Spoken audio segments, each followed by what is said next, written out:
با فرارسی سرما در حالی از منطقه‌های گوناگونی تاجیکستان درباره نبودن قوه برق خبرها می‌رسند که طبق گفته رئیس جمهور امامعلی رحمان، تاجیکستان در 10 ماه سال روان به مبلغ بیش از 89 میلیون دلار به کشورهای خارج برق فروخته است. تاجیکستان نیروی برق را معمولاً به افغانستان و ازبکستان و در حجم نچندان زیاد به قرقیزستان صادرات می‌کند. سال روان تاجیکستان نیت دارد که در مجموع نزدیک 3.5 میلیارد کیلووات ساعت نیروی برق را به خارج کشور انتقال دهد.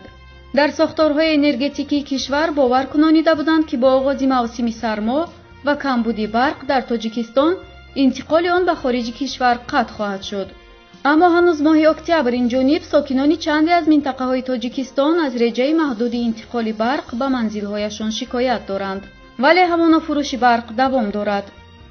درباره موجود نبودن نیروی برق به خبرگزاری آزیا پلوس ساکنان ناحیه رشت و پنجکند خبر دادند، ولی شرکت برق تاجیک معلومات جاری شدن رجای محدود انتقال برق در کشور را رد کرده است و گفته شده است که برای تأمین پوره جمهوری با نیروی برق اقتداری کافی وجود دارد.